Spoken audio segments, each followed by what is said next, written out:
I want to just have you give yourselves a round of applause for joining us. So I just want to thank you all for showing up.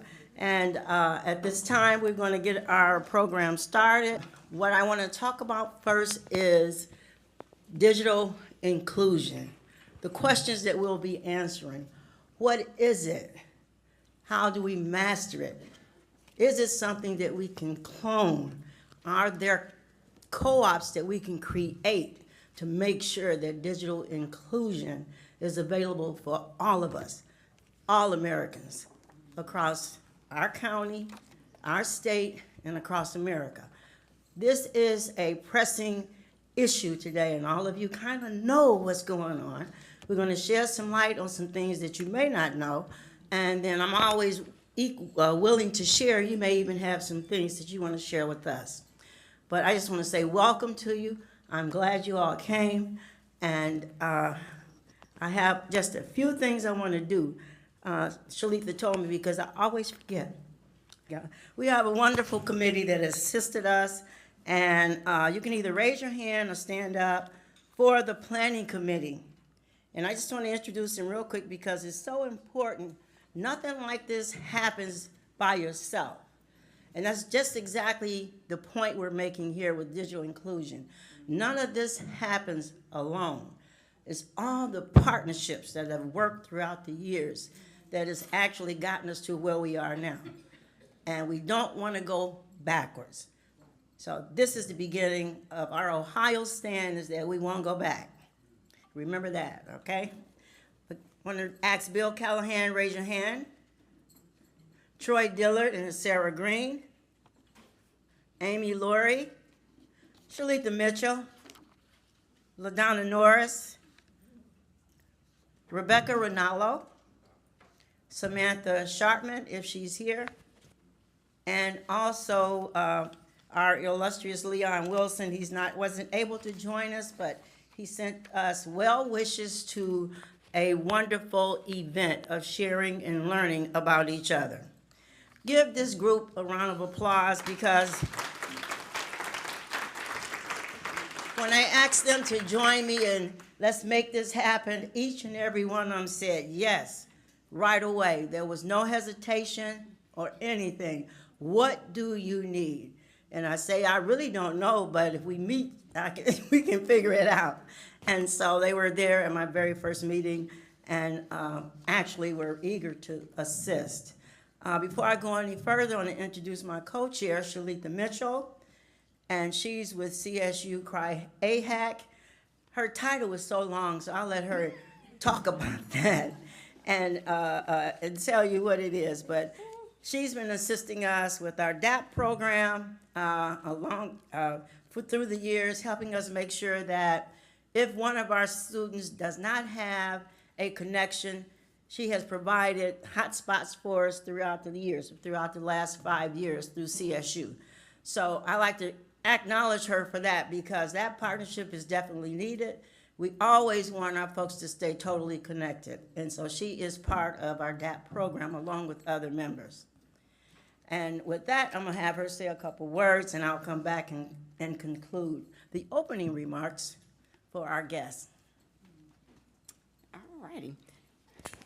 Thank you so much, Ms. Davis. I appreciate that. Okay, so many of you know me in a couple of capacities. Today, as Ms. Davis mentioned, I am representing Cleveland State University School of Nursing, Center Director for the Cleveland Interprofessional Area Health Education Center, AHEC for short. So that's why she said she made me do my own title. Imagine when I introduced myself at conferences, they were like, all right, you can sit down now. But yeah, and so the AHEC Center we proudly work with students in health careers and students who are going to medical school for a variety of healthcare disciplines, as well as pre-med students. And there's an array of programming and community-based experiential trainings scholars have to do, and it's quite intensive. And so our partnership with the Ashbury Center really had an intensive focus in the digital equity and inclusion space, which evolved out of a response of COVID-19. And the DAP program it was called the Digital Aviator Program, DAP, because we were teaching seniors to become the pilot of their own lives.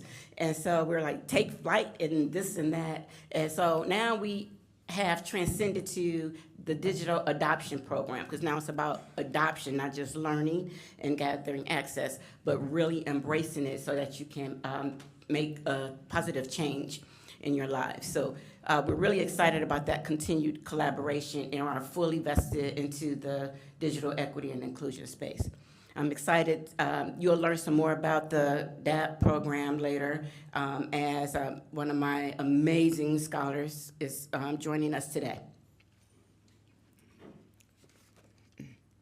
And as I continue, I just had just a couple of remarks that I just want to say on behalf of ASC3 and all of the partners that are involved in the Digital Diversity Dialogue Part 2. We did Part 1 last April, where it was really just the thought leaders. But then this time we have evolved because it's so important to hear from the actual constituents who have been impacted by a variety of DEI services, because the need is there and we must continue. So our conversation today is much more than technology. Is really about people. It's access and opportunity and equity. At ASC3, we've seen how firsthand how digital inclusion efforts change lives. We want you to see the result of some of that intense work. When someone learns to use a device, they see their email come in on the screen for the first time, like, there's my email. That is amazing progress. Or they schedule a telehealth visit. These things open doors for independence, confidence, and better health. So digital inclusion really now is recognized as a super social determinant of health, no longer a luxury, but definitely a necessity. And through our many partners, we've been able to create some amazing outcomes throughout the ASC3. You'll hear about some stories that really have impacted. We want people to be able to share these stories, connect with legislatures, and learn so they can learn more about the intense need. And like we say, show us the money, because we need to continue these amazing programs to help bridge the gap in the digital divide. Thank you. I'll turn it back over to Wanda Davis. Thank you very much, Shalita. And with that, we first would like to acknowledge a couple of people, and we have our own Yvonne Conwell from Cuyahoga County Councilwoman. All those 3 C's was kind of hard to come out. District 7. And we have Anna Miller, Manager, Digital Equity and Inclusion Office of Broadband, Ohio, all the way from Columbus, joining us. Anna, raise your hand. So we want to thank them for taking time out of their schedule to be with us here today for Digital Inclusion Week and for this D3 event, Digital Diversity Dialogue. That's what we're going to have. We're going to have a great dialogue here. And to start us off and open us up, open the meeting up, open the conversation up, we're going to have one of my esteemed friends and a digital inclusion practitioner, CEO or director, and now National Digital Inclusion Alliance Director, Angela Siever. She's coming to us with years and years. I think together we may have 60 years of experience. And she's going to share about digital inclusion, what it is, and she has some good information, maybe to help us start our first steps in a upward direction. Angela. Thank you, Ms. Wanda. Happy Digital Inclusion Week. Yay! I was in Cincinnati yesterday, came from the event in Columbus. This is definitely the most raucous crowd so far, so kudos to Cleveland, right? I was also in Belgium last week. I was invited to speak there, and they have some funding, and that funding for digital inclusion is wrapping up. And I asked them, so what's your next step? Like how do you handle the fact the money is running out? And they literally were like, man. I was like, really? Wanda would never go for that. You all, like being here together, that's one of the steps. They are not gathering people together, forming these coalitions, the ecosystems. They're not talking to each other. I literally had to say, I recommend by the end of the day you swap phone numbers with somebody, because that's where they were at with this. So so many of you know each other, right? Like that's different here. So you have a step, you are in a place where you can figure out how to make this keep moving forward, despite the federal money situation that we've had. So kudos. Just really wanted to celebrate all that is Cleveland and all that you have done. And I should also note that my very first slide for my presentation in Belgium, did anyone guess whose face it was?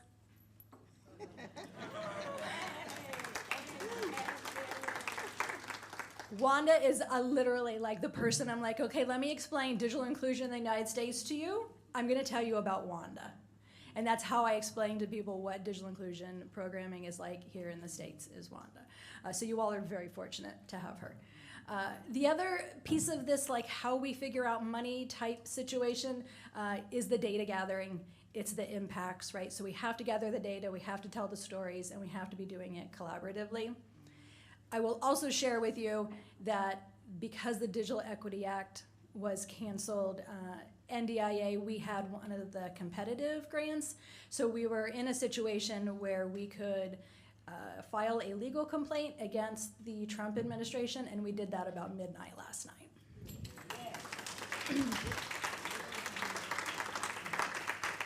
We are asking to have the Digital Equity Act competitive grant program reinstated. So it's not just about NDIA's grant funding that we want returned, it's that we want the whole program returned, because the work that you all do is really, really essential. Okay, I'm really thank you all for being here, and I'm super excited to listen to all the amazing speakers that Ashbury has lined up for us. I'm going to turn it back over to Wanda. Thank you, Angela. We could listen to her some more, right? Let's talk about where we're going. We're going to go on and get started with our panels. And I am up next for the first panel. This is panel one, and we're asking the panelists, Troy Dillard, Digital Navigator for East Cleveland Public Library, Bartholomew Gonzalez. Did I make it Bart? I did. CEO, yes, I always call him Bart. CEO, Techni, NPO, and from Lorain County.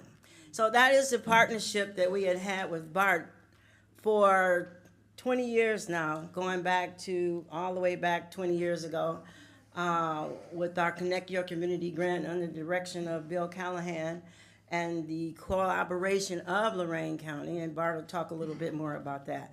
But he's been around a long time and doing classes and actually building machines and giving out machines. And so we appreciate Bart for joining us today. And so with those two, we're going to get started. We also have Lena Small. Lena Small. I'm going to have her come up. She's one of our community seniors. She's she actually is in our classes now, and I think you're in Teresa's class. Yeah, Teresa, raise your hand, our instructor, digital navigator. And then we have Thea Duckett, community senior and advocate. All right, very, very good. And she's in our classes also. Who's your instructor? LaDonna. There you are. LaDonna Norris. LaDonna is with Digital C. You see me try to claim her as one of mine. You know, that's what I do. I claim all of them. No, those are all our students. This is the digital inclusion panel, and we will be asking them a question, and of course, we hope for good answers. But before we do that, we'll ask each of them to give their name and where they're from. Just say a 1-minute talk about who you are, but 1 minute or less, okay? The mic should be on. Hello, hello, hello. Hi, everybody. My name is Bartholomew Gonzalez, but you can just call me Bart. I am older than the Simpsons, just throwing that out there. I really want to put that out there right now. I've been doing this for over 20 years. I was part of the original team, but I am an exact byproduct of what we are here for. I started out as an individual teaching what I didn't know. And during the repetition of teaching other people who didn't know, you learn.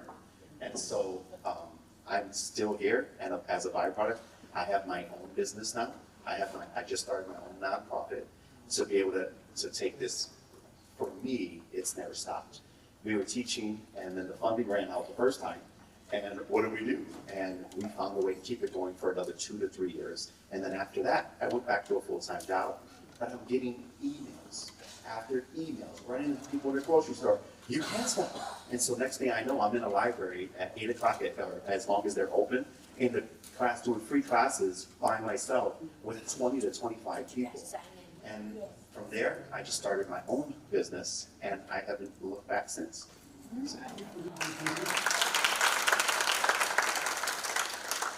Okay, how you doing, everybody? My name is Troy Diller. I am a digital navigator at East Cleveland Public Library. So I'm in there with the people of the city every single day, or every time we open, teaching classes, helping with devices, making sure I'm talking to the internet providers to not only get access, but affordable access. So I like to agree with him on, having the students there. It kind of builds your skill set, because I thought I knew technology, and so I'm getting asked questions. Okay, maybe I don't know everything, but I've just been learning and growing in this space, and working with people in this room and people all over to provide the best education that our students can receive. So. And our senior, just introduce yourself and, what it was you did before. Okay, my name is Leanna Small, and my amazing teacher is Teresa.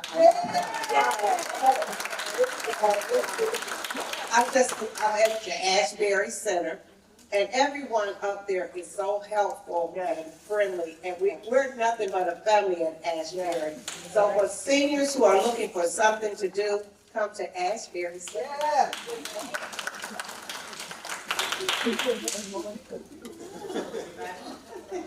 My name is Thea Duckett, and I attend classes at Digital C. LaDonna Norris is my teacher, and I want to say that I was happy to get that phone call the day she called me and asked me that I want to come to class.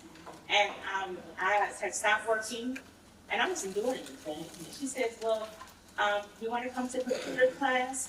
And I signed up at the, they had an outdoor event over at Lexington Hughes. So I told her, okay, I'll come to class. And from then on, I've been to just about every class. And I talked to my neighbors. I sent several people to class. And I've got a list now that I've sent her of people that need to come to class. Because people don't have computers. And people are not able to receive their emails. And it's so important that we start to get ourselves interested in the digital era, because even SSA.gov, who knows what that is? That's so significant. They want us all to be online. Right. And Medicare, they too want us to be online. So that's why I'm so interested. All right. I just want to our couple of experts sitting up there has been learned a lot and continue to learn while we assist our seniors. what does digital inclusion mean to you? Sure. Okay, so digital inclusion means to me is not leaving anyone behind, you know, being in the forefront and getting people every day who they may have got a free phone, but don't know how to use it. That's right. Or like she said, Social Security, moving everything online and you don't even know how to work an email. Being there to bridge that gap of, okay, this is how the world is moving, and you are one of the people who can help everybody stay within the current time.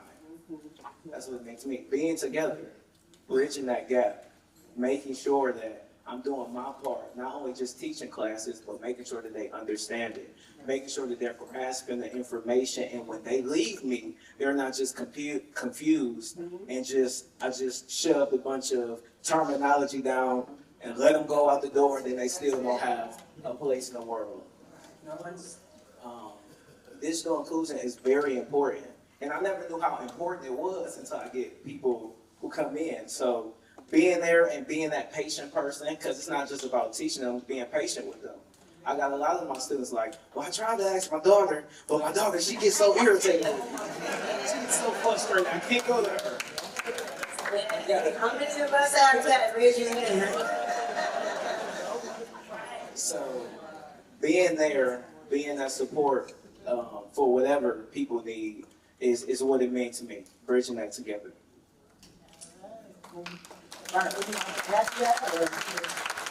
you said it all. I wrote stuff down, but that was what you was. It's just meeting people where they are. We want to give everybody an opportunity. We're over here sitting down on these chairs, but we were there. And the opportunity that you could be here in less than a year from now, all you have to do is be the person that wants to be one step ahead of the person behind you. And so digital equity, digital literacy will give you that opportunity. We're only an example of what I see out in front of us. We're here because we want you to be the one up here speaking on behalf of us. That's the success story we need.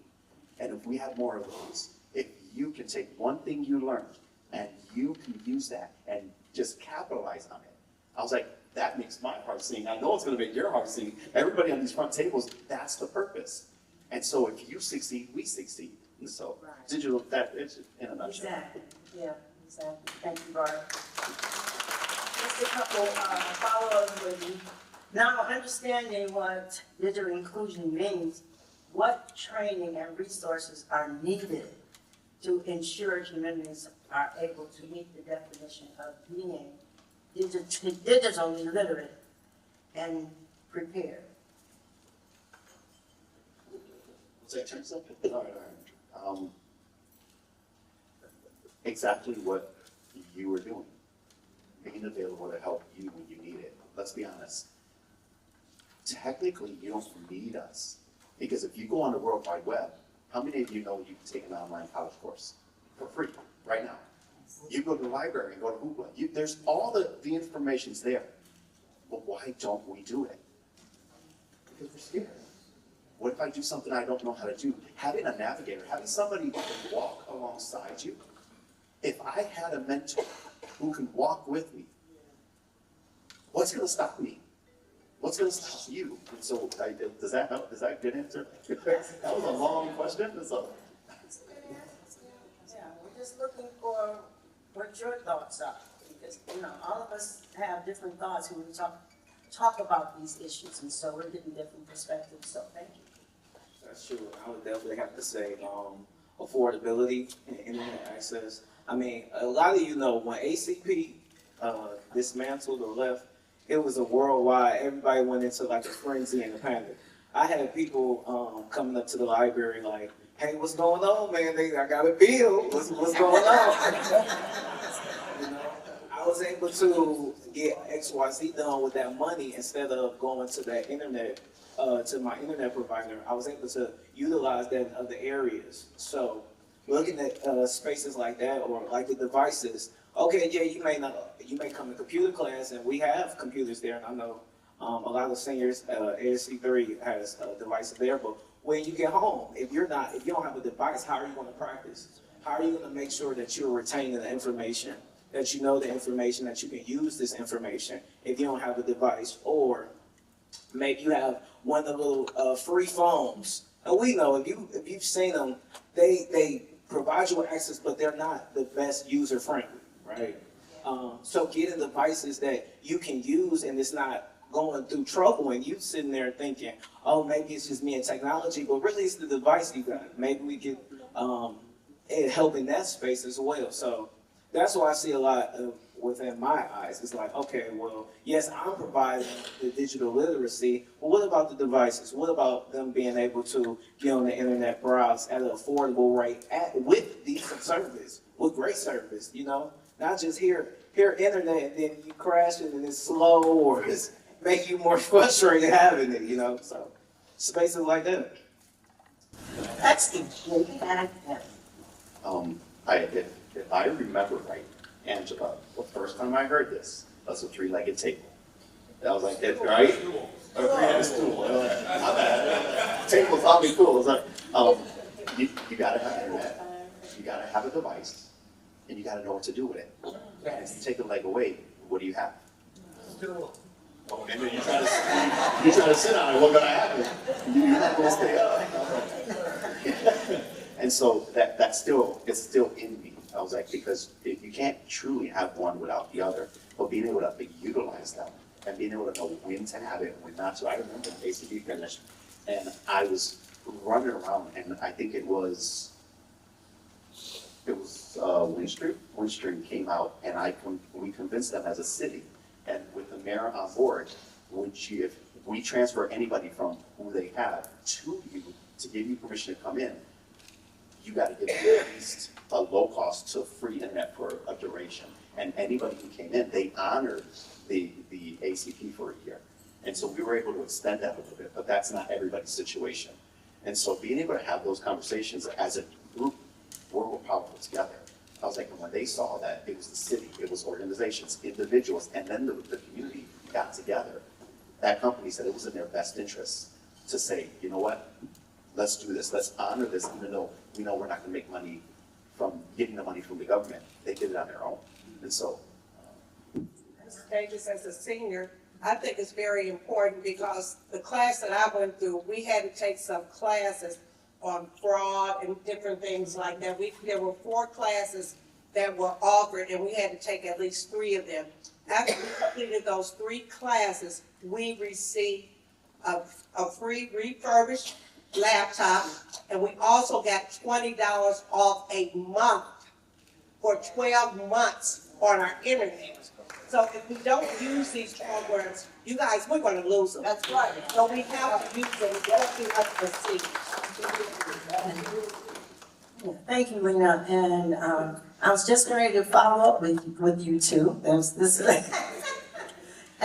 my questions to both of you, you've been in training, you have your internet connectivity, and just tell us a little bit about what you couldn't do before, and now that you've had some training, what you feel strong about what you can do now. Is it your telehealth? Is it banking online? I know some of us may not never bank online, but we know about it, you know. Yes, and share that with us. Well, really, when I really first started off, I really didn't have a way to know how to turn the computer on. Okay, now I know how to turn the computer on. I have assigned myself as the assistant in my class. When Miss Teresa is busy and the people be calling her, I'm like, Miss Teresa, I got that. And I'm like, I hope it's an easy question to answer. Since then, I've been able to go on my chart. When I go to the doctor, I don't have to wait for my doctors to call me back for test results. I can make appointments online.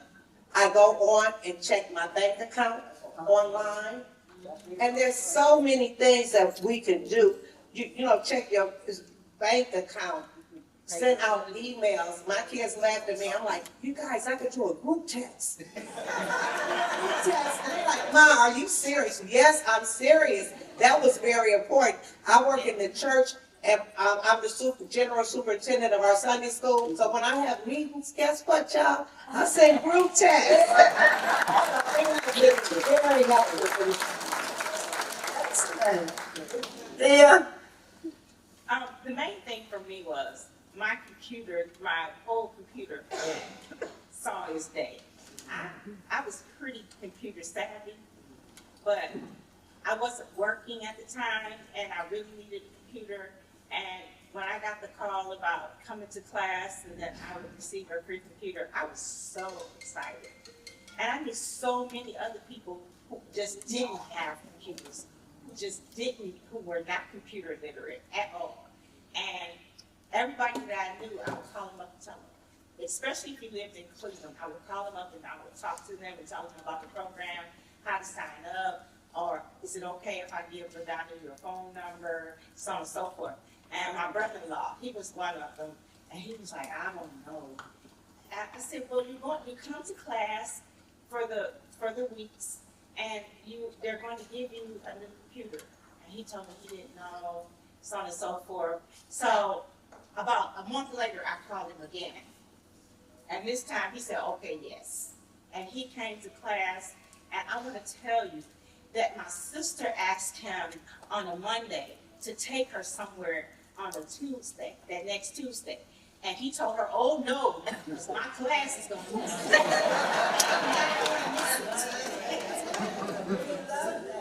He says, I'm not going to miss my class. So my sister called me and she said, I got to go to that class because something's going on now. This class. So my neighbor next door to me, he came to class and he had 99,000 questions. So I thought, oh Jesus. The doctor told me. And another friend of mine, she was at the class, and she says, man, she said he has a lot of questions. And I said, well, maybe I shouldn't have told him. He's loving it. He's loving it. He loves the fact that he came to class. He loves the fact that he has his own computer. And there are so many people who are divided because they don't have, like you said, they don't have a device. And to get a device in your hand and know that, you know, if the phone call comes through. In my old job, I used to talk to people about the line chart. I used to talk to people about, when I called them, someone would say, wait a minute, let me get to my computer, because I know you're going to ask me to do something.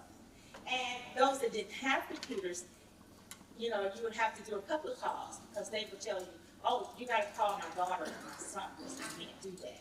So this is how we close the gap from having to, especially when it comes to our health, from having to wait for the son or the daughter to be available to answer the questions that need to be answered in order to take care of the patients. And Ms. Texas, I want to say, everybody loves free and the classes are free.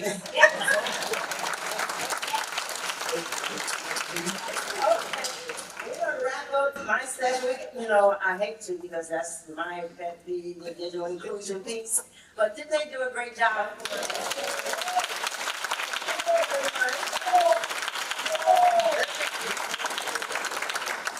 And Shalita is coming up next with our next group. All right, panel number 2. We've got a hard act to follow, so I hope you all are prepared. I am so excited to hear about these amazing stories of the impact of digital inclusion. It just warms our heart. It's just warm and fuzzy feelings all over. What we're going to do now is transcend the conversation just a little bit, not just the personal impact upon individuals and community residents, but let's talk about some of the more systemic processes and how those impact and what we need to focus on. And then we will still have some of that personalized impact as well. So as I begin the panel 2, I am going to call up each of my panelists. I'm going to ask that you come and take a seat. I'll first like to bring up Ms. Marilee Santiago Rodriguez. She's the Director of Education and Training Opportunity Centers with Metro Health. Kind of like her tag team or sidekick, I'd like to welcome Shartina Caver, a digital navigator. You see the importance of these digital navigators. They work in a variety of capacities, also Metro Health. Third, I'd like to bring up Ms. Melriana Ferguson. She is, I'm going to claim her, Cleveland State University Cry-AHEC Scholar. And she also is working on her second master's and is an aspiring physician. She's going to talk to you a little bit more about that. For our senior impact, please welcome Ms. Anita Vaughn, community senior and advocate. And lastly, for this segment, John Tonio Hector, another community senior and advocate of digital equity and inclusion. Well, we're welcoming our last panelist. I'd just like to go and Start to my immediate left, your right. Please introduce yourself, talk to us a little bit about you and your work, and within that 1 minute time frame, if you're capable. I'd like to go on and welcome Ms. Mary Lee. Good afternoon, everyone. I'm Mary Lee Santiago Rodriguez, and I am the Director of Education and Training with Mental Health Institute for Hope. The work that I would focus on is around addressing the social determinants of health. Think about the 80% that goes beyond the hospital system, right? Access to food, access to internet, right? Those are the interventions that we focus on, and I oversee opportunity centers at Metro Health, where it's essentially a social service agency within a hospital. We want to make sure that our patients have access not only to primary care, pharmacy, but also to social health related needs, right? So we have programs, we partner. Our work doesn't, we're not the experts of it, so we highly rely on our partnerships, like Digital C or as well as like CHN Partners. We have Job and Family Services, and we're located under the Buckeye Health Center location. So that is the work that we do, and I'm excited to be here today. thank you. Hi, my name is Shartina. I am the Digital Navigator over at Metro Health. For me, my goal is to make sure everyone has a chance to be able to grow, learn, and connect with technology no matter their age, background, or income. A lot of people come into the Opportunity Center almost embarrassed about not knowing too much about technology, so I try to make an environment where they feel comfortable to learn. And that's pretty much what I do. Super.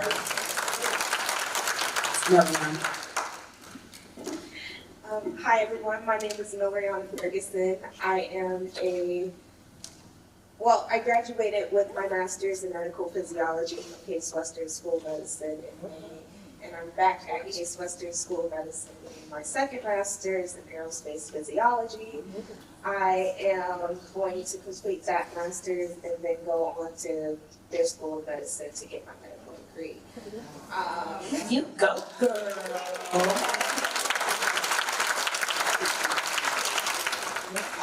But I am a Cry-AHEC Scholar through Cleveland State and Neomed with Ms. Shalika, and what we do is a digital adoption program, and we help the seniors, close the digital divide with the hospitals and everything so that they can learn how to use their phones, how they got so excited on sending emails and everything like that.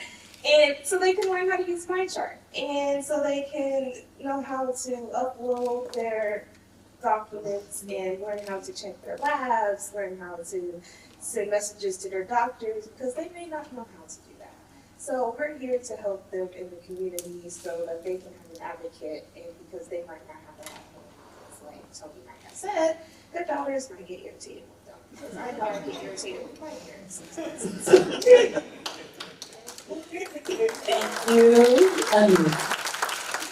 Good afternoon, my name is Yvonne, and I'm the community advocate at the Ashbury Community Center.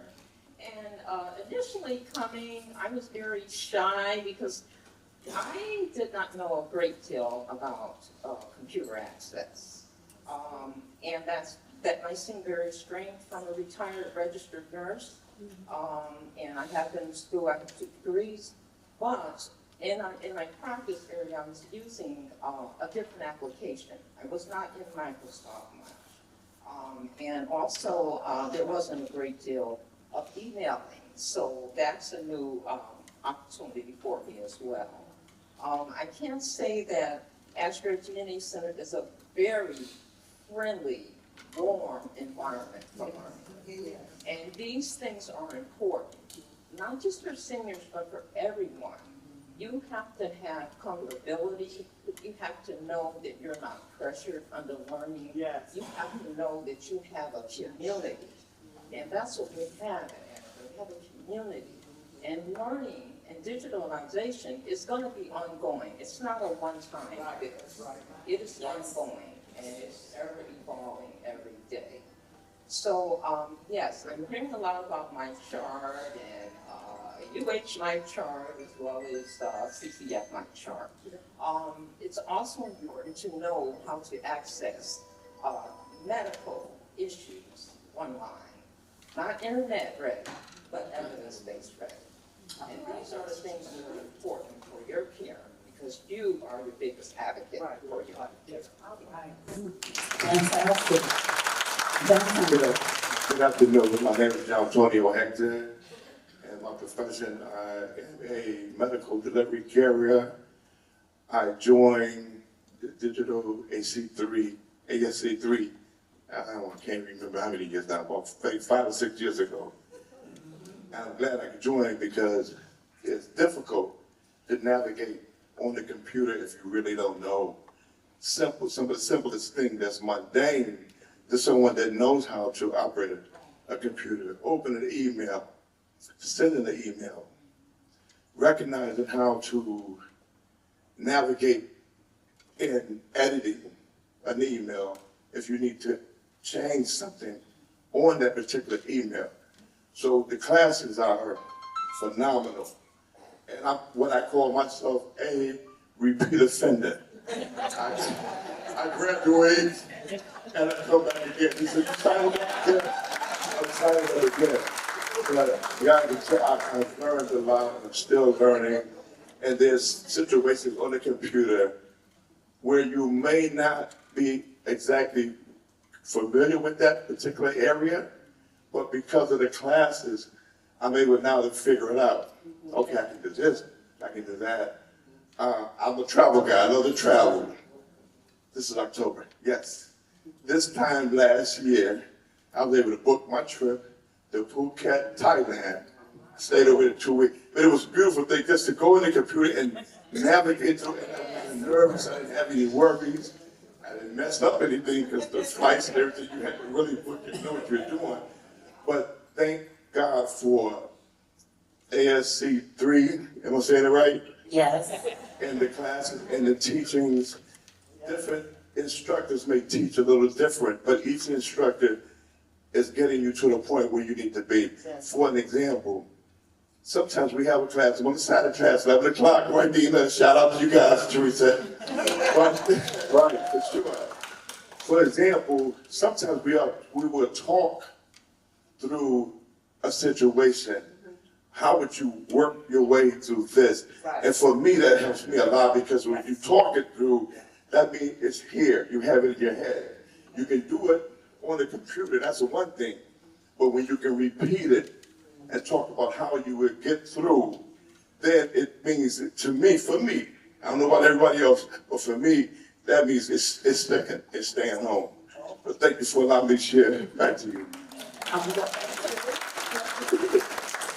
of curiosity, where did your technology journey begin, and who was your very first computer instructor? My very first computer instructor, yours truly over here, she was, and one quick story, I gotta tell you this quick story. That I started out on the 93rd station over here, right? I went to Fairfax connection. Right, Fairfax. I graduated, and one day, like I said, I'm a courier. I was doing lottery from way out Mayfield somewhere. I'm motoring and trying to get to class. I know I'm gonna be late, but I gotta work too. So I'm running. I don't know where the police came from. Said he just dropped out of the sky, right?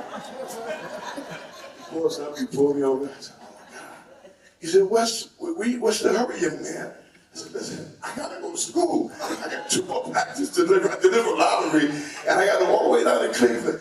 And believe me, guys, he gave me a break. He said, okay, slow it down, but get to school. You need to get to school. Thank you for sharing and being a good sport. Thank you all for your introduction. You've almost captured the content of our panel this afternoon. But as we continue to move forward, these first questions are directed to our experts of mental health. Tell me about the ways mental health patients use digital technology and what the health system does to help people use the technology, whether screenings, referrals, trainings, etc. Yeah, absolutely. So at Metro Health, we use a multi-pronged approach. And what that approach is essentially supporting our patients through technology, especially through the healthcare delivery system, whether if it's screening our patients, we started doing that in 2020. We acknowledged, or we understood early on the importance of digital access, or asking those questions to our patients, and understanding that it is a super determinant of health. So within our social determinants of health screening, we're able to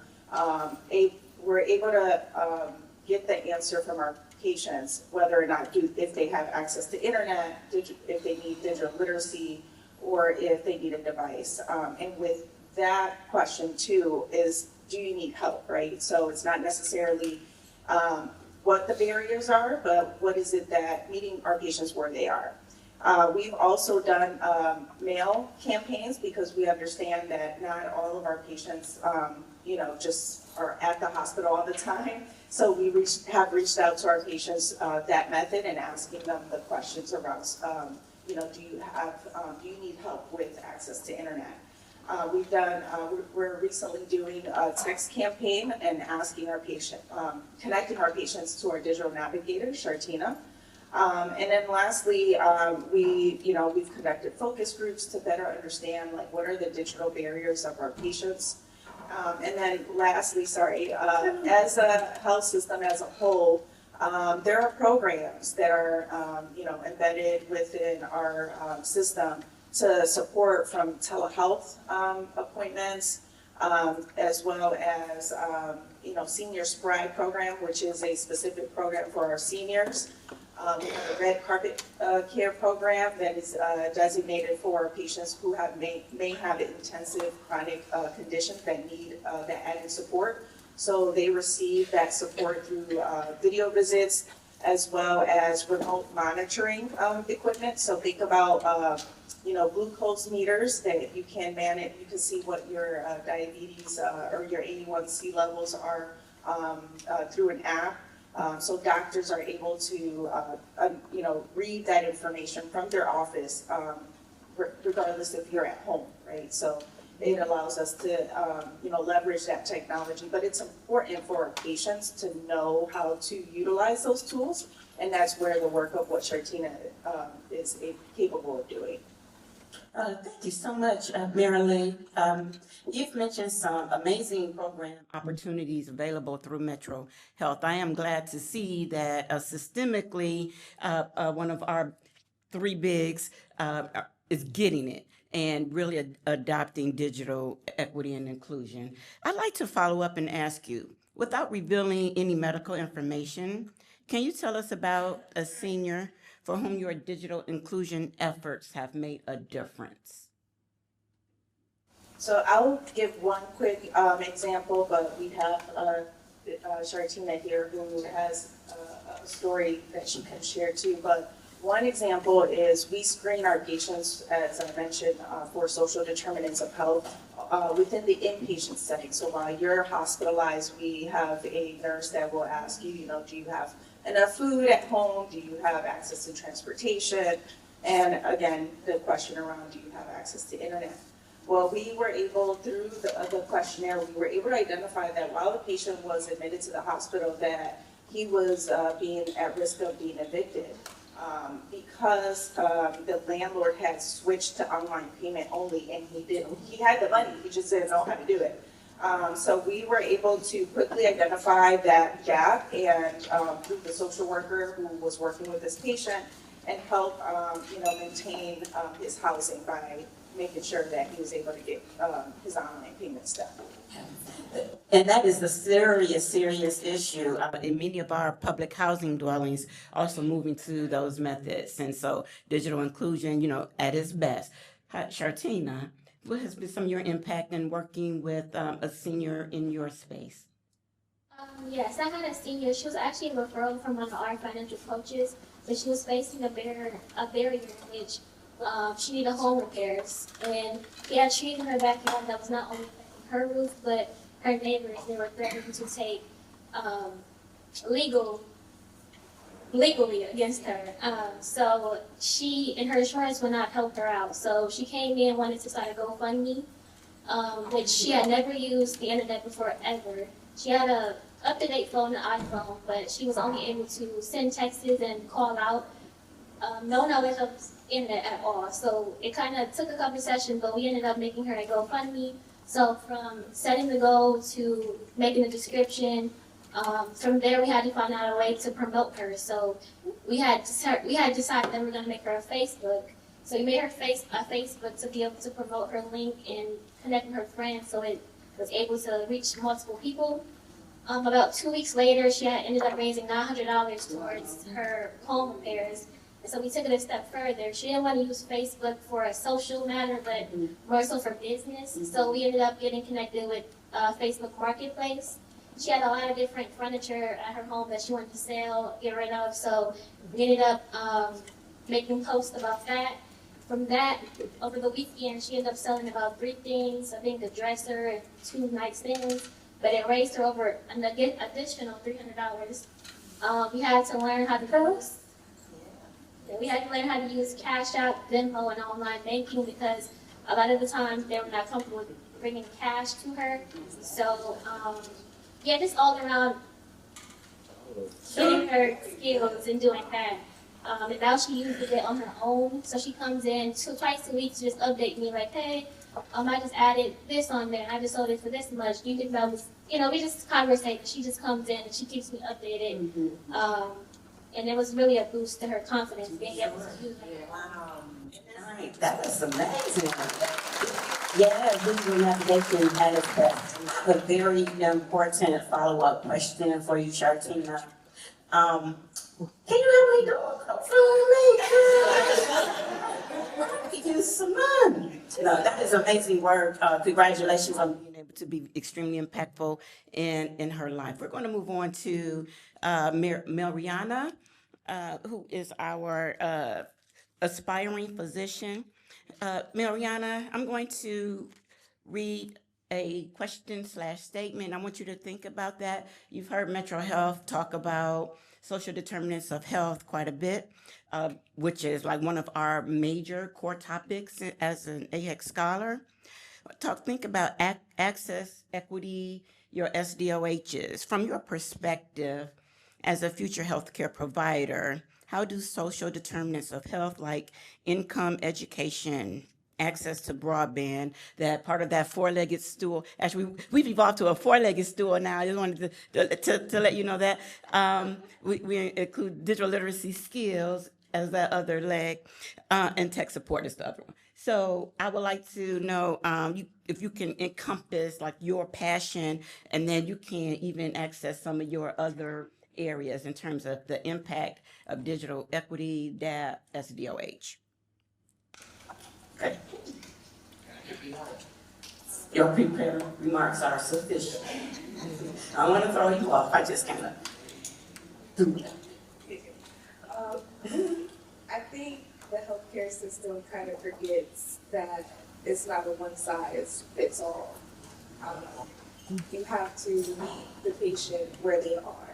Not everybody knows how to navigate the system. So you get a patient with a device that they don't know how to use. You tell the patient, oh, just check your my chart.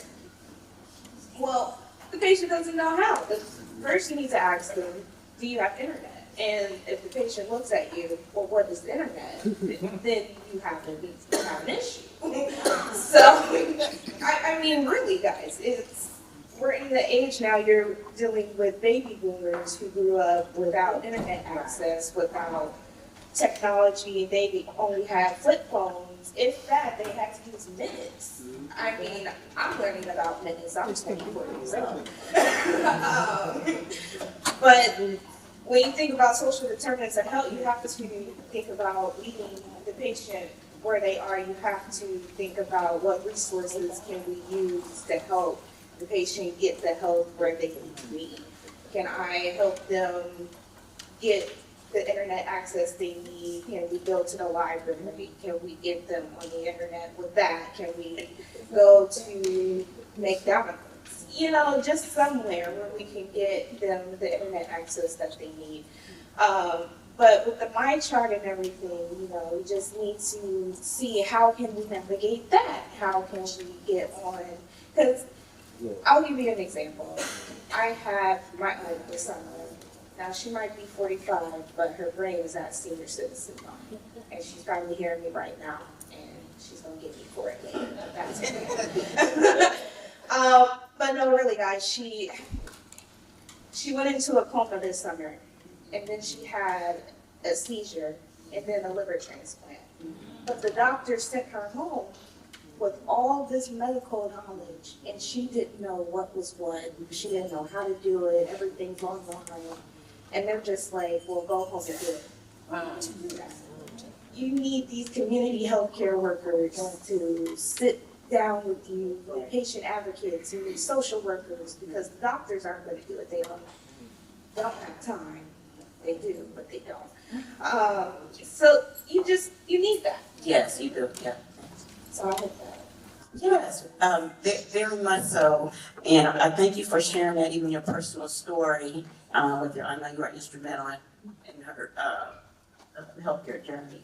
I'm going to go to our last two senior experts, and then just give you an opportunity to share something of value, your thoughts on the importance of keeping digital equity programs like these, and how important it is for legislatures and funders to hear these messages. You have about 30 seconds or so, please.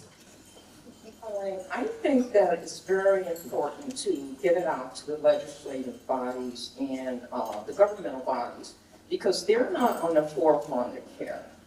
I was on the forefront of care. All the things that we're talking about here are tertiary cares, and the care is broken down to acute level, current level, and tertiary. Tertiary care covers after the patient leaves the health center. It also covers what's in their community as well. It also covers digital access. You can have a beautiful platform, a beautiful portal of MindStar, and all the things that it does. But if you cannot access it, if you cannot navigate it, then it's no good. Exactly. And even though I am no longer in the practice, I take what I've learned and I continue to learn and research, and just to be that other person to a family member who may not know, or a church member, or a community member. And it is so vital. This is where networking and each one teach one comes in. Yeah. So this is ongoing. I can't say anymore. And I'm so grateful to be able to be a part of that community. Thank you. New meetings and Dr. Councilman Young. Yes, and I say this part about the digital program, especially for not just the seniors, but for our youth as well.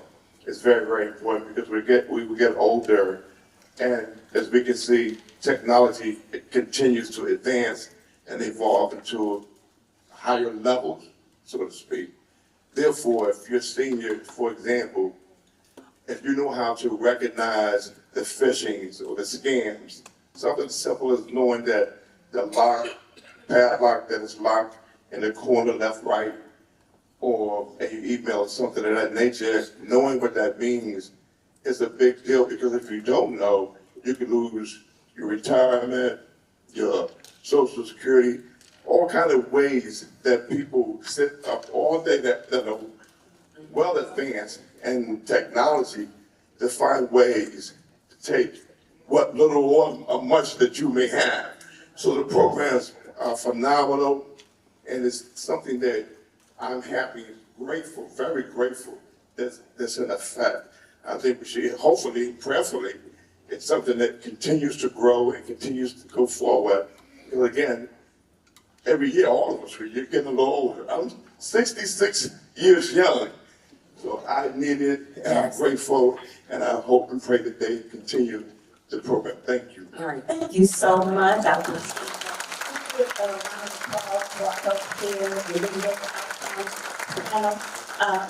We thank you so much for lending us your expertise in your own capacity, and we appreciate your efforts.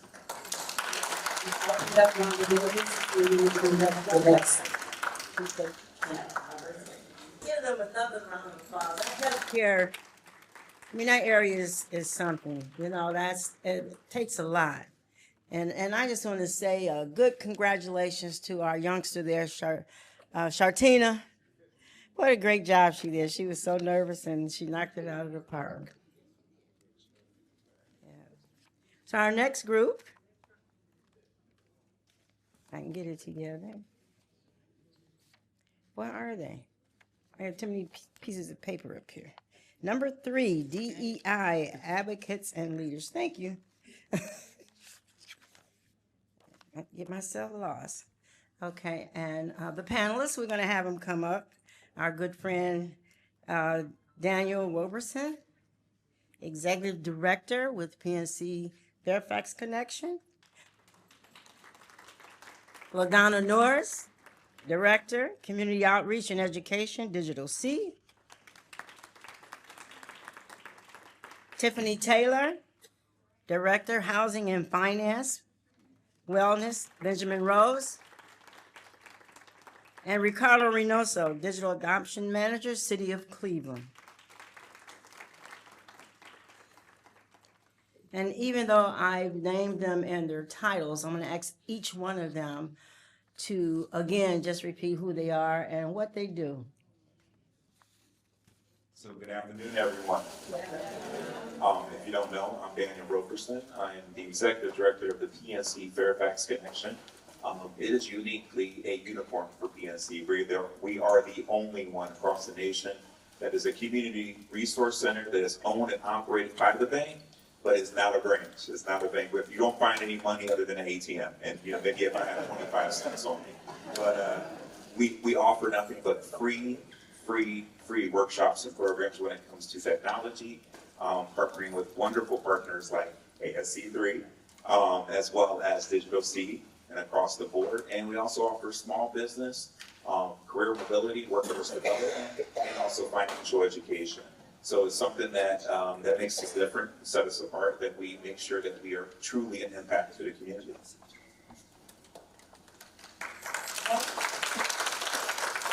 So good afternoon, everyone. I'm LaDonna Norris. I work for Digital C, just one block away, really. I'm the Director of Education and Community Outreach, and Digital C is Internet Service Provider, a nonprofit Internet Service Provider, which feels like two words that don't go together. But we know it was needed in this community in order to make sure every resident had robust Internet service. A unique part about Digital C is that they have a division of education. Most companies would never have that, but Digital C realizes that when you have not had internet available, you do need some skilling and some training. And so my job is to make sure that we have access for that. I train all ages of learners, and I feel like I have the funnest job. I get to meet all types of great people and have to learn things myself to teach younger kids and make sure they know how to use all these tools as well. But thank you. Good afternoon, everyone. I'm Tiffany Taylor. I work for Benjamin Rose. I am the Director of Housing and Financial Wellness Programs and Services. In my department, we work with people of all ages, but specifically older adults. We help older adults achieve housing and financial stability. We have a suite of housing services that we assist older adults and, again, people of all ages with different housing needs, preventing foreclosure, rental counseling, and so forth and so on. And we also help, we work with our individuals as well for financial counseling needs, helping them improve their credit, helping them pull their credit report. We have a lot of clients come to us and they have no idea how to pull their credit report, what a credit report is, what it looks like. So we help our clients with that. We provide group education services as well, where we are teaching our clients in a group setting how to maintain this. And then we also have a computer class program called COST that is connecting our seniors to technology. That program was developed in March of 2021, and it's a digital literacy program. It was developed in the height of COVID, where we were realizing a lot of our clients had no access to digital literacy. They had no access to computers, technology. So we decided to partner up with Ashbury Community Center, ASC3, and Digital C to help our older adults in the community help bridge that digital divide. And it's been very successful, and we're just looking forward to growing that program. So our goal is to just help clients in the community achieve digital literacy, financial stability, housing stability, whatever that looks like individually for our clients. We work one-on-one with clients, but again, like I said, we have group education workshops that we offer as well. So thank you for having me. Excellent.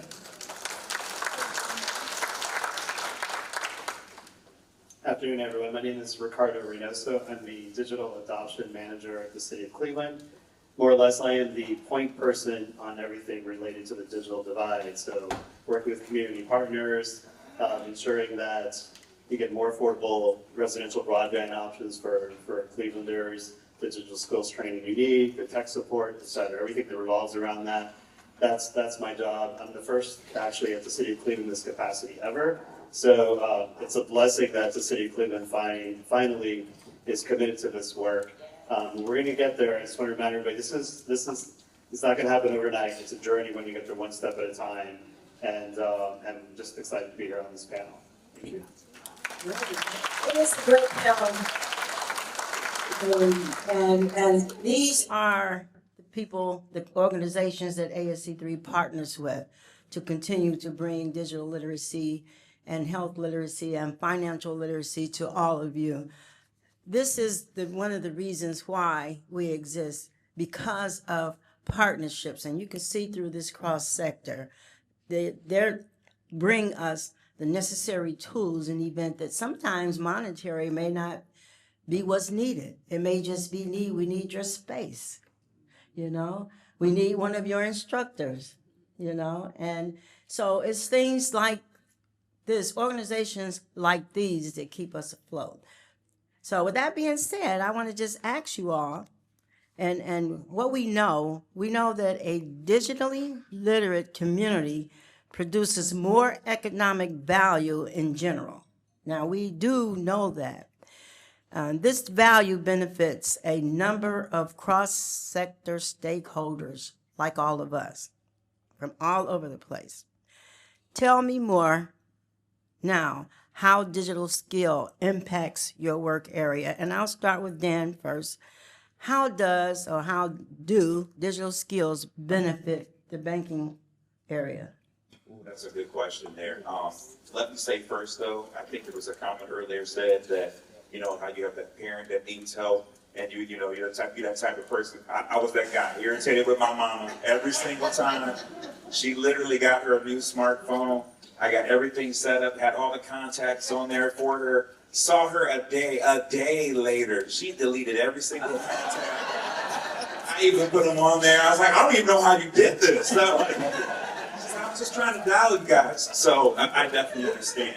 But no, that's a really great question, because across the board, at least coming from a financial standpoint too, those digital literacy skills are transferable like easily in the workplace, right? when it comes to banking, that goes hand in hand with STEM, right? It goes hand in hand with technology. So having those skills really are the skills that pay the bills, right? To know how to utilize computers, to be able to go online. Obviously, having online banking is a resource too, and knowing how to advocate for that. And I was a branch manager for many years before I took over as the executive director of our community resource center. But I would see people often not know how to utilize. Again, my poor mama did not know how to utilize that. She was the type of person that, if she was going to pay her bills, she had to go to the store. It was a whole day event. Go to the store, get your money orders. You go to the post office, go get your stamps. Then you come back and then you call your son Danny and say, hey, I need you to fill these bills out for me. So I knew that every Saturday, I'm like, okay, my Saturday is gone. That's all right, that's my mama, but we're going to be there all day. But then I said, well, let me show you how to use online banking, right? And literally it got to the point where I was still helping her, but we were done like in 5-10 minutes, and I could actually spend time with her. We could actually go places, pay all the bills, and she's like, that's it. That's all it took. So that's really great from a personal standpoint, but also speaking professionally. If you have that skill and that ability to navigate, the digital divide, and you're able to use those computers, those are skills that we look for coming from the bank. Those are skills that we often try to build on top of too as well. So just having a foundation, you don't have to be an expert. We don't ask you for that. We ask you to have that foundation. And that foundation is given all the time. I see it every single day that ASC3 is at the Fairfax Connection. Shalika does an amazing, amazing job. I've snuck in a couple classes in the back. I've seen LaDonna just be phenomenal, actually, where I'm like, let me take some notes. Like, I can see that, but building that foundation or starting that foundation, we can build on top of that, right? And you can then use those skills to translate in different areas, professionally speaking and also personally, to answer your question. Wonderful. Wonderful. Now we're just going to continue that conversation with you, LaDonna. And my question for you is, how important are digital skills for workforce development goals? How important? And the reason I thought of you for that question is because the expansion that Digital C is doing as a result of our digital inclusion projects that are going on now that you have with the city and various other organizations and even out of town. And that's building a workforce. And so when Digital C goes to look for individuals, how important is it, to continue that build out? Thank you for that question. I think we all know just right off the bat, it's imperative. You have to have some digital skills in order to get hired for any position.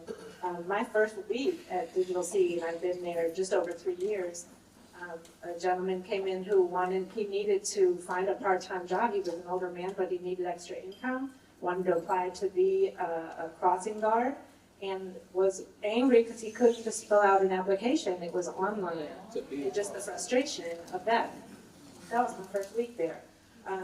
But digital skills, even when we're working with our introductory computer classes, we know that they're going to need to know how to use Microsoft Office, how to know the difference between Google Suite and Microsoft Office Suite. That's a given, and we try to make sure people have some basic understanding. But now in interviews, that's just an assumption that they have those skills. In interviews now is, how are you using AI to make yourself more efficient, to show productivity on your job? And that's a question you might not be prepared to answer. And so making sure, we've started teaching AI courses this year because it's not going anywhere. We need people to understand how to use it as a tool, to know the concerns and there's negative sides to everything.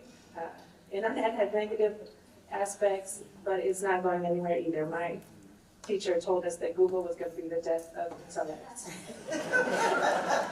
And that we shouldn't do Google searches. We needed to know how to do research. And he was right, but Google is still around. So AI is the same. It's not going to go anywhere. We all need to know how to use it as a tool. And that is part of workforce now, and us helping prepare people to do so. But I would say that an aspect of workforce that's coming up is also drones, and just the community level, the high interest in drones that I had to educate myself, like I gotta learn how to do this, and to be able to teach it and help people get licenses, right? So we partnered with Dan over at PNC, and had a class this summer, and the grandparents were coming and dropping off their grandkids to take the class and saying, can I stay and learn this? And that was that was our first intergenerational class. That was over 20 people, and that was more grandparents than grandkids who took that class and loved it and wanted to keep learning. And last night we had our second cohort, and there were more people over 55 than under 20 in that class. And as we go around and do introduction, why are you interested in learning this? Everyone was saying, I think this could be, an extra stream of income for me. And they're right. But these are things I wasn't thinking about last year at this time. And now I'm like, okay, this is a new skill set that we legitimately can teach people so they feel confident, and it's just fun. So. Excellent. And I know we're getting a little short on time, but we're going to move through these with Tiffany Taylor. And my question for you is, how do digital literate seniors help further aging in place? What goals and how can we help improve? That's a really great question, Wanda. And that really is the sole point of our cost program. So what we do in that program is we are providing basic computer training to older adults.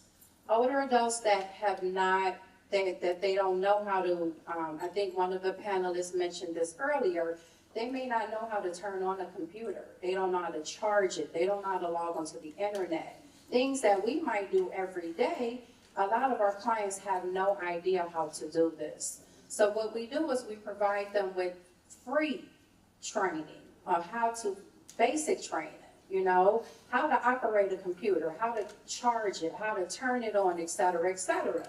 So we provide them with the training for several weeks. Then we provide them with a free laptop.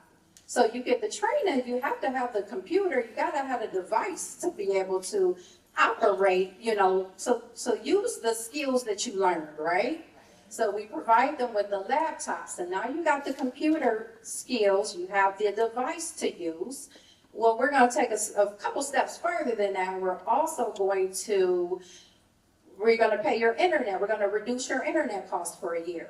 We wanna put a little bit of money back into your budget, back into your pockets, right? So we want to provide you with internet subsidy for a year. We wanna reduce your internet bill a little bit for you for 1 full year as well. And then we also teach our older adults how, now that you have the computer, you have the training, you're on the internet now, you're open to all types of, unfortunately, scams, frauds, etc.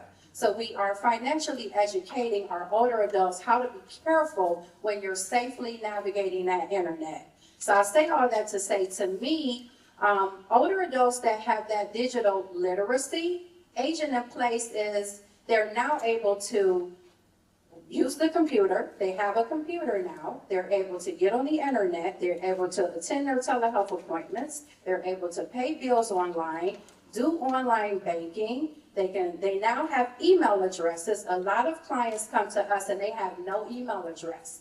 They never had one, or they had one and it's been so long since they used it and it's no longer active, right? So now they have email accounts, they have email addresses. I heard that mentioned earlier from one other panelist. So now they can email family and friends back and forth.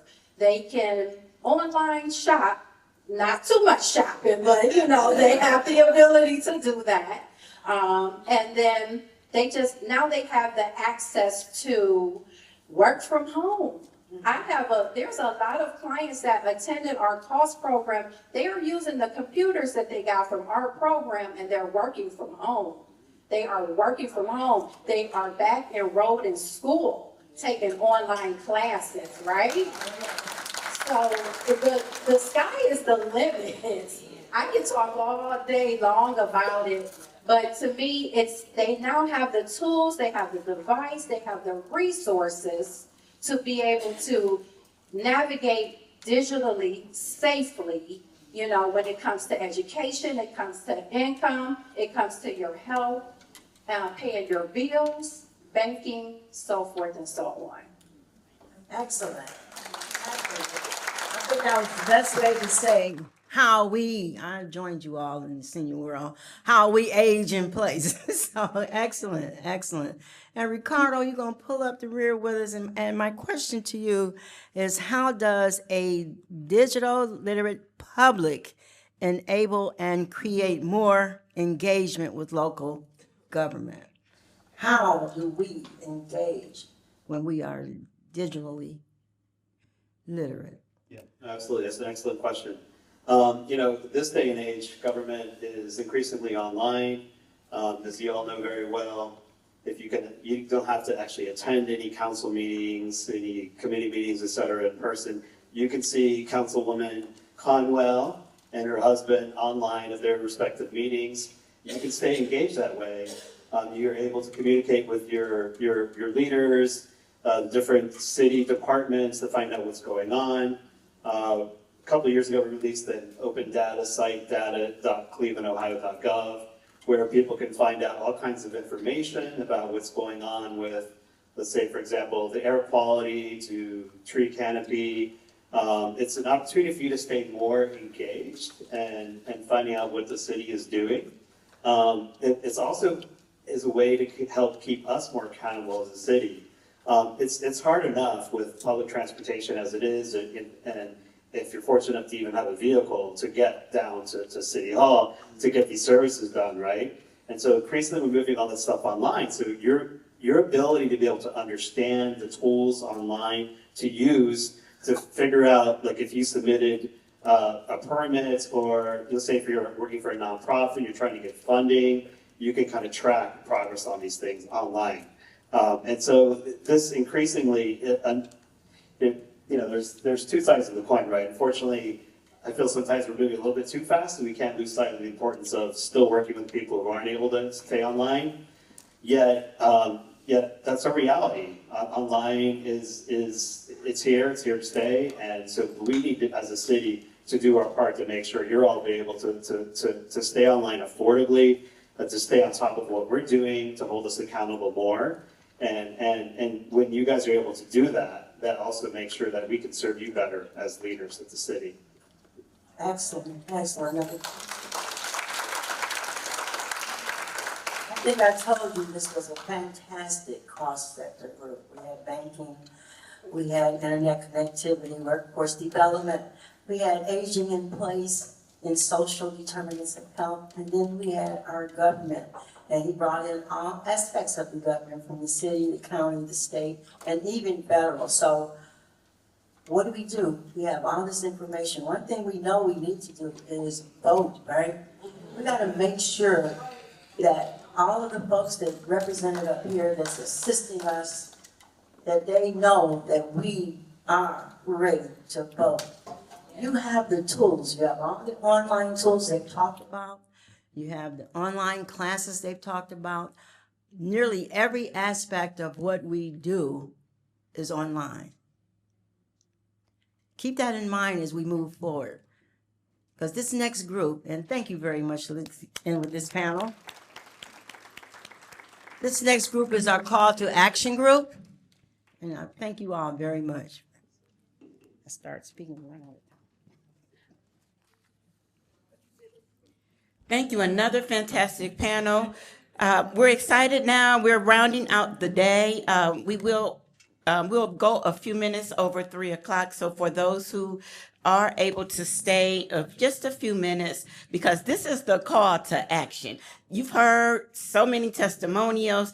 Now what do we do? How do we keep this going? What impact can we have? Advocacy, your voices, our solutions together. I'd like to begin to call up the members of our panel for number 4, call to action.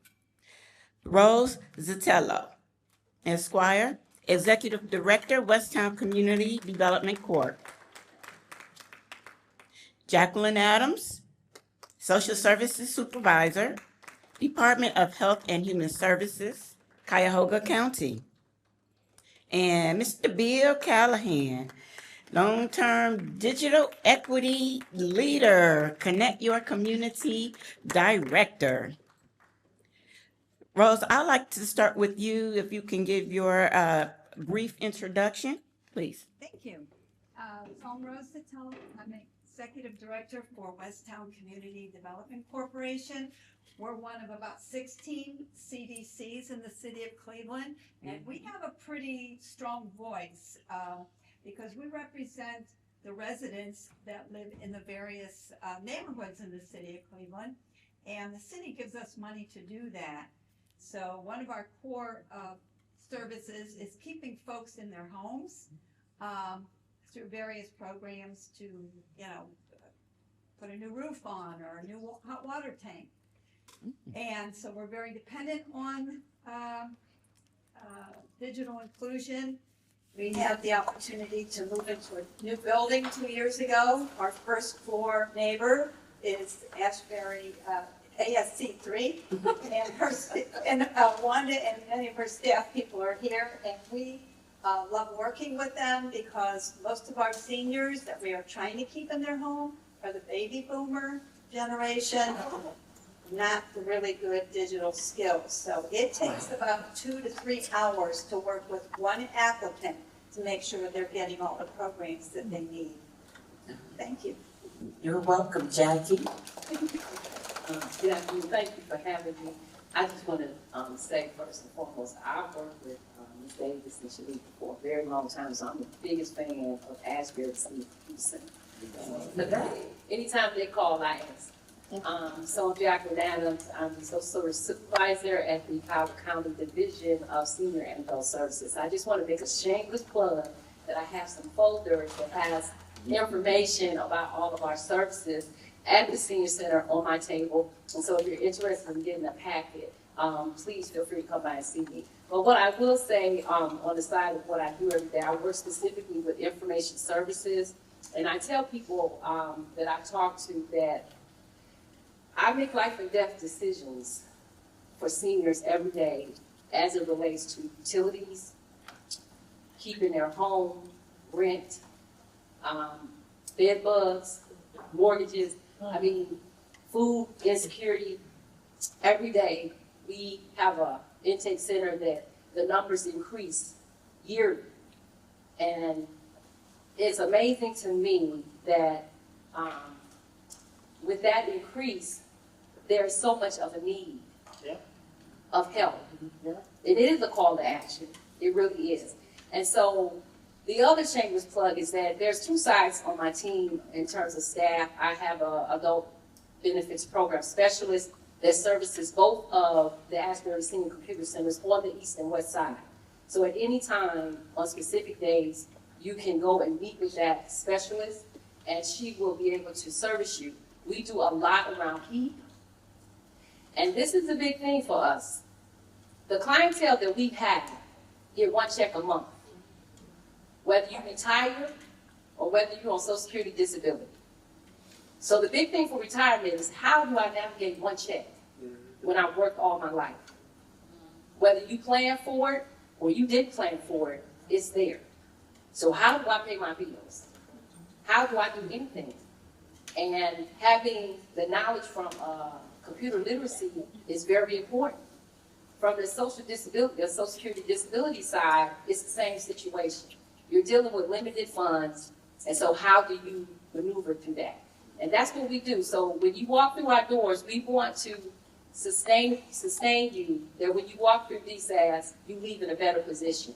And this is why we're very vested with what Ashbury does every day, because we know the importance of them having to pay online utilities or mortgage or rent or whatever it looks like that they need to do.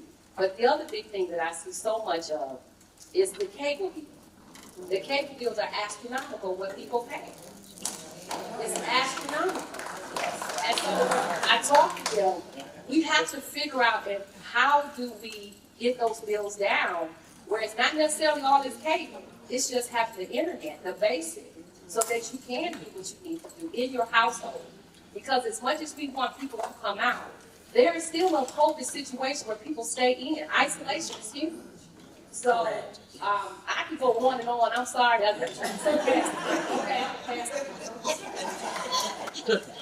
You exude passion. For sure. Bill? how we tell each other who we are. My name is Bill Callahan. I actually drove in here. I think next to Angela, I'm the furthest away person in the room. The far reaches of Ashbury County this morning, which is where I live now. I work for, or work with, because no paycheck involved, an organization called Connect Your Community, which is this strange little animal that we started when the federal money ran out in the first round of federal funding back in 2013. Bart was making his way, we were making ours. And we, as a group of people, including Wanda, and including Samantha Sharpen, who's sitting here, a couple of other folks, people from Metro Health and other places, who had some experience doing digital inclusion work and wanted to make sure that experience was available to people in the community who were trying to figure out how to get it in their own neighborhoods. And we knew from experience that that meant it had to be cheap, if not free, right? And so while all of us have had other kinds of jobs and other work to do over the last 12 years, we've kind of maintained CYC as a center of people who are just available to help get things started, right? And hopefully without any money involved, right? And so we helped start National Digital Inclusion Alliance, right? We've done various projects with Ashbury over the last few years. Now that I'm out in Ashbury County for reasons that I won't go into, we've started a program with our friends from the Collaborative in Ashbury, in the city of Ashbury, and have now trained about 70 folks and gotten them computers. Oh, fantastic. Just imitating what Ashbury does, right? So, so that's who I am, and I'm basically on the panel to make a pitch to you, which I'm going to do in the second round later. Yes, thank you so much, Bill.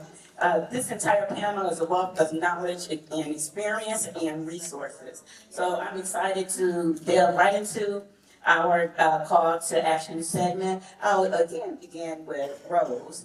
And Rose, thinking of scaling DEI, the value of digital equity for community members and clients. We talk about partnerships. It was mentioned earlier, none of this can be done without that. What partnerships are needed to explore co-investment in the long-term viability and success of community technology resources? Okay, that's a big question. Yeah. Am I on? Yes. Okay. Well, I think if people really want to know how serious an issue it is in the city of Cleveland about the digital divide, the Center for Community Solutions just came out with their demographics, and it's based on each ward in the city of Cleveland, and it is bad. I mean, in my particular service area, 28% of the households do not have access to home-based broadband. Wow, that's still standard. And that's pretty standard across the city, a little bit higher or lower, depending on the demographics.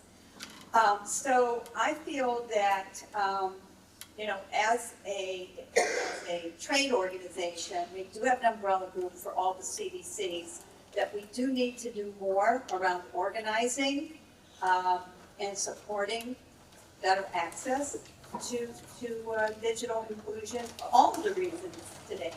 Medical records, getting your utility bills paid, getting all the resources that you have to you, but you don't have access to understand it.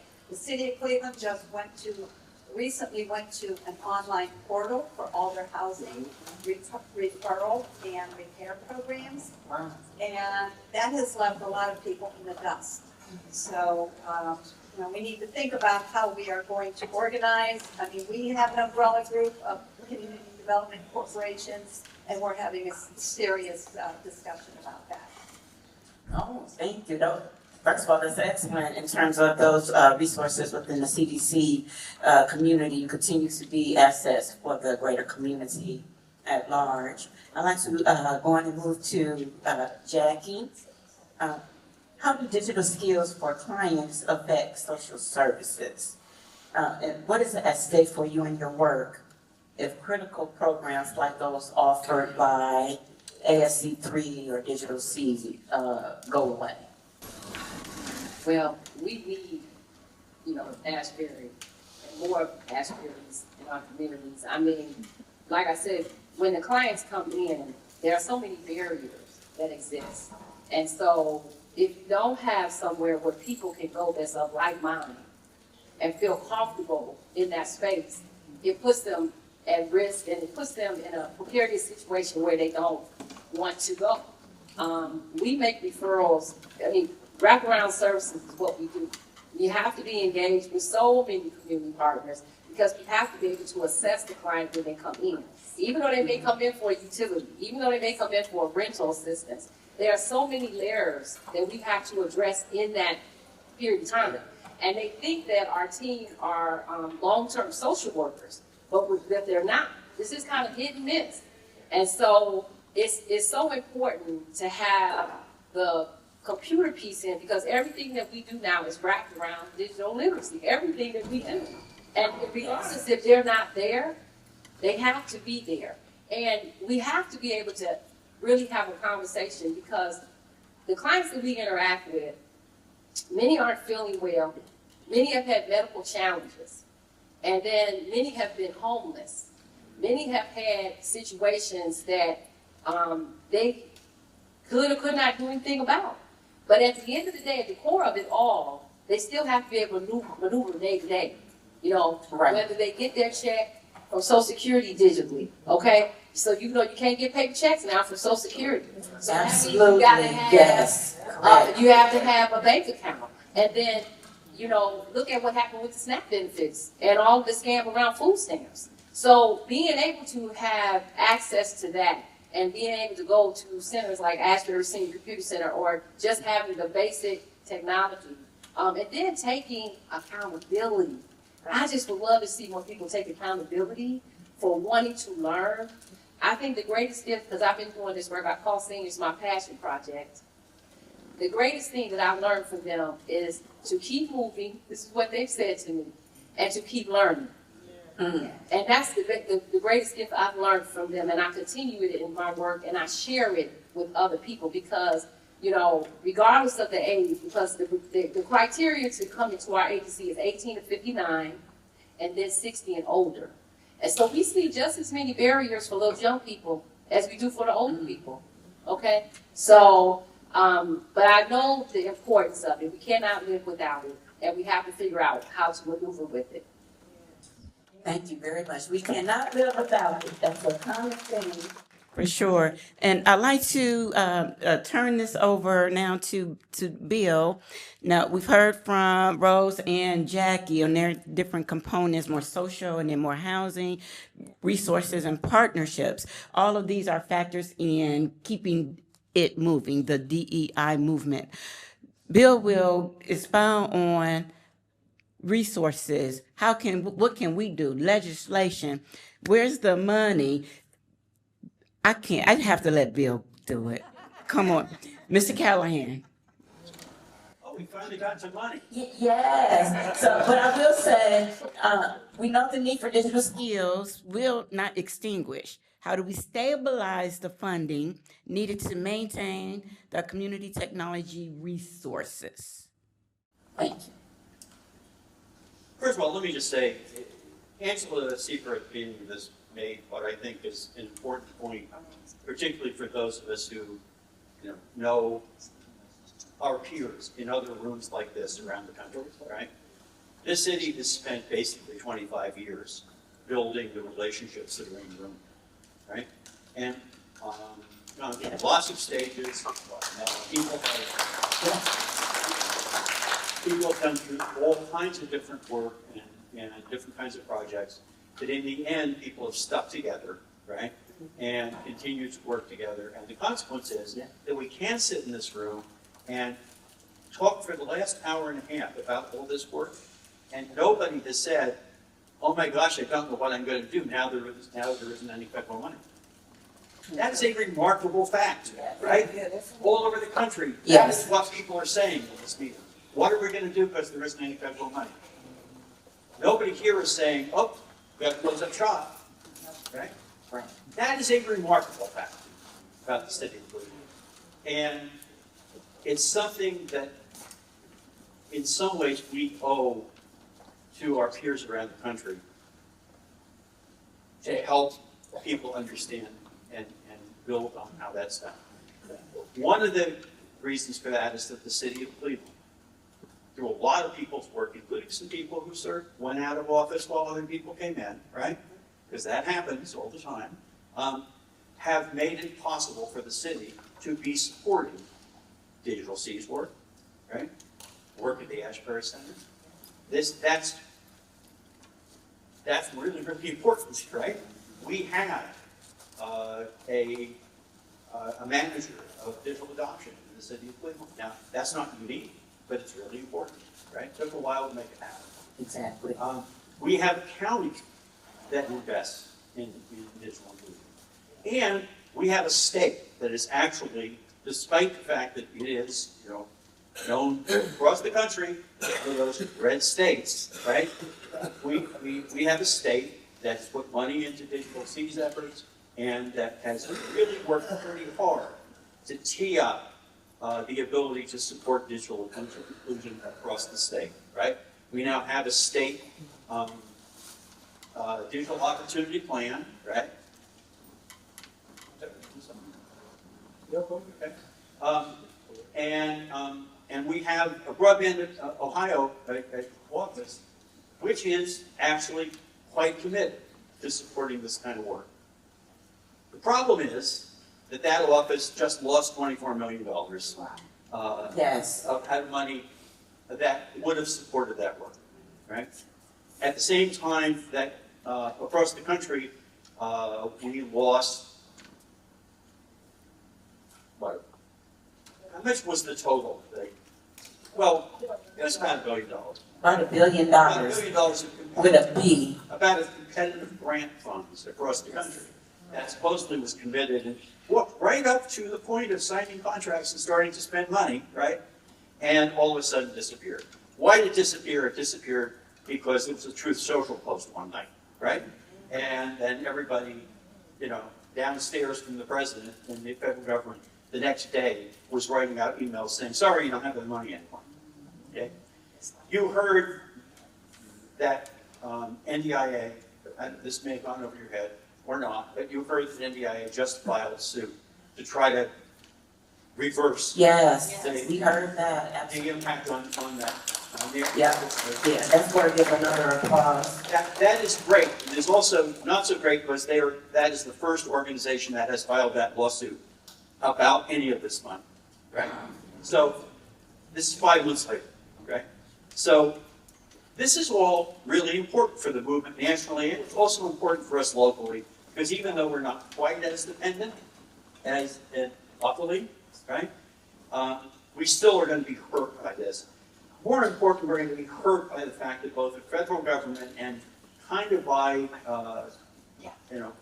not so much their own will as the fact that resources are disappearing, the state government is going to be in a situation of kind of ratcheting back from the support that we've spent so long building. Right? So, this is part of the fact situation underlying all of our situation. And I'm going to make a proposal, as I said, a pitch, right? Some of us have decided that it's time that we should not be quite so passive about all this.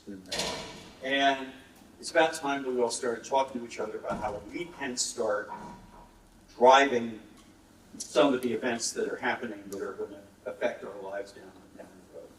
We have National Digital Inclusion Alliance, which just works tirelessly at this stuff nationally. Broadband Ohio has put together some regional coalitions, and they've been great in terms of planning work and so on. They're not really advocacy operations, right? Frankly, right? We have a Greater Cleveland Digital Equity Coalition. There are similar coalitions in Columbus, Cincinnati. There are other ways that people work together. That's all great, right? It's probably really time to try to figure out a way to make all of that infrastructure a little more effective. Because ultimately what we need is for the people who have been our friends and the people who are not so sure they want to be our friends to decide that all of what you heard today in this room, right, is a very good reason to say, well, if we can't get the money from over there, we're going to take it from here, right? We have to make this possible. We have to continue to make sure this continues to happen. Doesn't just happen in Cleveland. Doesn't just happen in Cuyahoga County. Happens where I am and in Youngstown and in Columbus and in Toledo and in Defiance, Yes. Athens, right? And in California and in Texas and Minnesota. This is something that needs to happen for all the same reasons, with all the same people. Right. Every place in the Yes. country. Whether those places are urban or rural or suburban, doesn't matter. We have people who need this work, and they're going to need this work going on for a very long time. So here's the pitch. Next Wednesday, week from today, from 11 to 12, we're going to have a conference call. Right? The we is a bunch of us who decided to do this, but we're all National Digital Inclusion Alliance members, right? And the purpose of the conference call is to put our heads together across the state, anybody who wants to start figuring out how we can start supporting Broadband Ohio's efforts to hold on to some of the money that they've gotten, Broadband Ohio's ability to spend whatever money they can hold on to, right, to support this work, right, and probably most important, how to affect the willingness of the governor and of other elected officials to go ahead and figure out where to find the money if it isn't going to come from the federal government, right? Absolutely. Yes. There's clearly a completely green fund that Broadband Ohio set up and actually has proposals in the can for. People put them together, submitted them back in April. It's $12 million. $12 million across the state. How much did we find in the couch cushions for a stadium? Was it 60? 600 million, right? Somehow they found that, right? So anyway, you get so what I want to say is any organization in the room, and actually anyone digital, who'd like to be part of that conference call or being on that list, we're not starting a new organization, we're not starting any of that stuff. This is really task oriented. Let's put our heads together and figure out about how we can start pushing back in the direction of getting some of this money back. And if you want to be part of that, it's going to happen next Wednesday. I'm Bill Callahan. I have business cards in my pocket. So if you don't already have my email address, I'm going to try to get people to send this out. I'm sure they'll do that. And, Yes. And so, but however, come up to me, give me your email, get my card, it's something, and we'll make sure you're on the list for that. And that's my name. Fantastic. Thank you, Bill.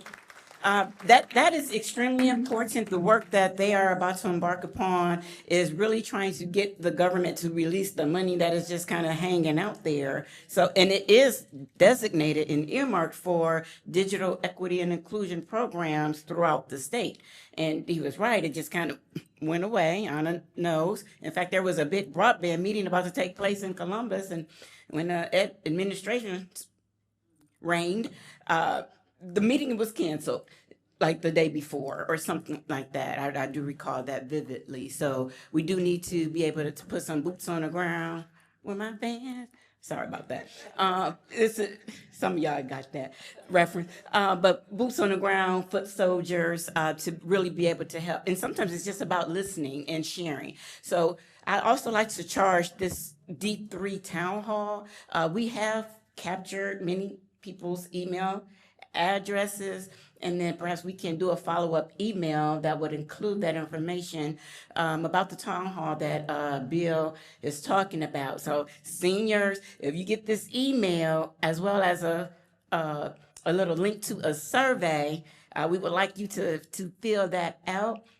Get your digital navigators or your instructors to help you open that email and log in to the survey or into the Zoom call that will be taking place. Because this wasn't not just a town hall, but again, like we said, a call to action. And that means what are next steps? And we all have the power to be a part of that. You said amazing things in here from all of the organizations. Your senior testimonies were amazing. We want to extract some of this information, these two testimonials that will go out and publicize some of this amazing work that has taken place. So that's another charge that we are wanting to work on. So I would now like to bring Ms. Davis up for some final remarks as we get ready to close out the program. You were phenomenal. Thank you for staying over. We are so appreciative of that. It was just so much greatness. We just couldn't cut people off at that minute. So we're learning. Thanks again to this panel for the call to action and amazing things that you're doing in your respective fields. Ms. Davis. I'm behind you. I'm like Russell. That's all, folks.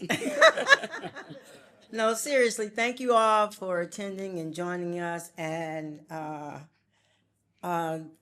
yeah, I got that. And just for being patient and listening. I want to thank Anna Miller again from Broadband, Ohio. We're going to make sure you get that recording to get it to the governor so he can see the constituents here. We need his help. So just as Bill asked for the call to action, we will be asking all of you, because you all are digitally literate, on your way. And so we're going to make sure that you stay connected. And then as we decide, we may draw up a letter, or we may ask all of you to sign it to make that request. Because once the legislation hears from the people, which is us, that's when action starts. So we're going to ask you to be our foot soldiers as you continue to bring people to us to learn.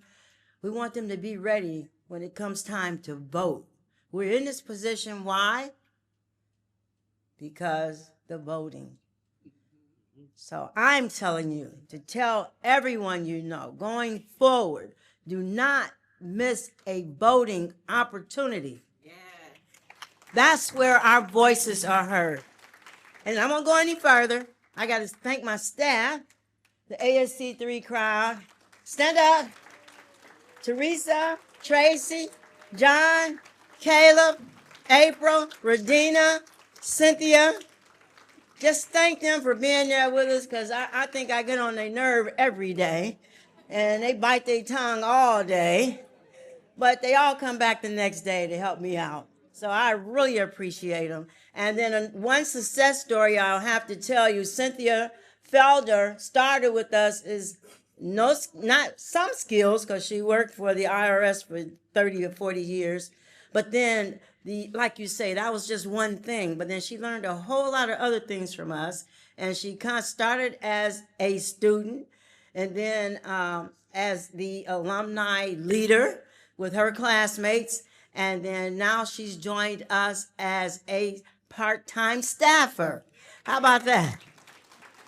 How wonderful is that? And that's because of the digital inclusion training. And I'm going to let that in. And again, I got to thank my national partner, Angela. Where are you? There, I see you, for coming in and sharing that drop the mic news to us that, hey, we're on the move. Because when NDIA moves, I'm going to say it, so does the nation. Thank you all so much, and we appreciate you.